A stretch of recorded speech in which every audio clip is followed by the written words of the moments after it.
চলচ্চিত্র শিল্পের সংকটময় পরিস্থিতিতেও দেশের ইতিহাসে সর্বোচ্চ ব্যয়ে নির্মাণের অনুমোদন পায় মুজিব বায়োপিক। বাংলাদেশ ভারতের যৌথ প্রযোজনায় নির্মাণ চুক্তির পর ভারতের শাম বেনেগালের পরিচালনায় বাংলা ও হিন্দি ভাষায় এই চলচ্চিত্রের শুটিং শুরু হয় ২০২১ সালের ২১ জানুয়ারি। নির্মাণ কাজ শেষে ২০২৩-এর ১৩ অক্টোবর দেশে আর ভারত ও যুক্তরাজ্যে একই বছরের ২৭ অক্টোবর ছবিটি মুক্তি পায়। এই ছবিটির উপরে আমাদের অন্যরকম একটা এক্সপেকটেশন আছে। দর্শক ছবিটি দেখবেন, ইতিহাসের একটি অধ্যায় জানবেন। টেকনিক্যালি অভিনয় করার চেষ্টা করছি। মুজিব বায়োপিক নির্মাণে প্রকৃত ব্যয় হয়েছে ১১৬ কোটি টাকা।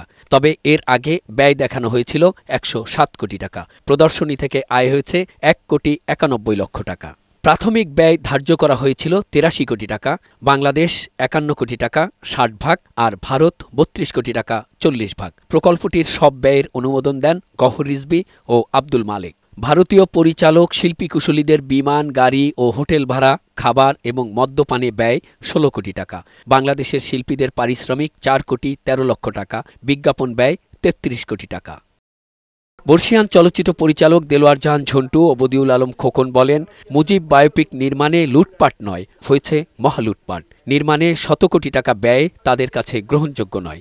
বিজ্ঞাপন খাতে ৩৩ কোটি টাকা খরচ দেখানোর সমালোচনাও করেন তারা। ওরা যে টাকা খরচ করে চলচ্চিত্রটি নির্মাণ করেছে, তো আমি ছবিটি দেখেছি, তো আমার কাছে মনে হয় না আর আমাদের দেশের কোনো পরিচালক যদি এই ছবিটি নির্মাণ করত, এত টাকা তো খরচ করার প্রশ্নই ওঠে না।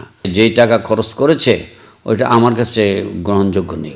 বাড়িতে ওনারা ছিল, ওনারা হোটেল সোনারগাঁয়ের বিল করছে, হয়তো লা বেনজিন বিল করছে, নাইলেও হলিডে ইনের বিল করছে।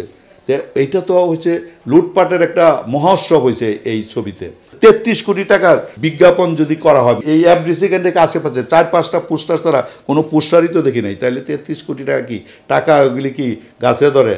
প্রযোজক পরিচালক মোহাম্মদ ইকবাল প্রকল্পটিতে মহালুটপাটের কথা উল্লেখ করে বলেন, ছবিটিতে সর্বোচ্চ ১০ কোটি টাকা খরচ হয়ে থাকতে পারে।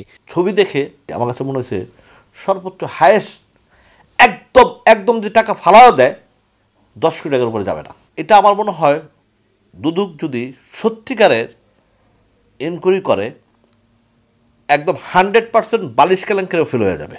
চলচ্চিত্র দর্শক ফোরামের সভাপতি নুরুদ্দিন আহমেদ যারা লুটপাটে জড়িত ছিলেন তাদের আইনের আওতায় আনার দাবি জানান। এতগুলি টাকা কোথায় গেল, কারা নিল? জনগণের টাকা। আমি চাই এটা সুন্দর তদন্ত ভালোভাবে হোক এবং তদন্তের মাধ্যমে বেরিয়ে আসবে কারা কারা সাথে জড়িত ছিল।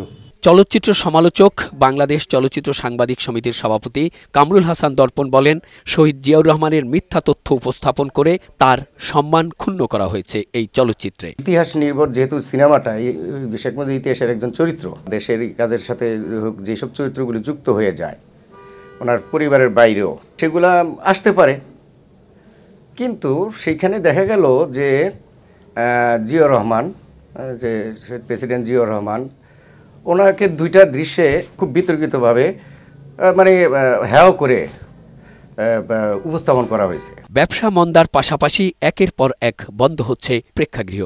চলচ্চিত্র শিল্পের সঙ্গে সংশ্লিষ্টরা বলছেন, মুজিব বায়োপিকে লগ্নি হওয়া অর্থ সহায়ক হতে পারত এই শিল্পের উন্নয়নে। সংকটময় পরিস্থিতিতে ১০০ কোটি টাকারও বেশি ব্যয় তাদের কাছে গ্রহণযোগ্য নয়। বিষয়টির সুষ্ঠু ও নিরপেক্ষ তদন্ত দাবি করেছেন তারা। মেহেদী আজাদ মাসুম, বৈশাখী সংবাদ, ঢাকা।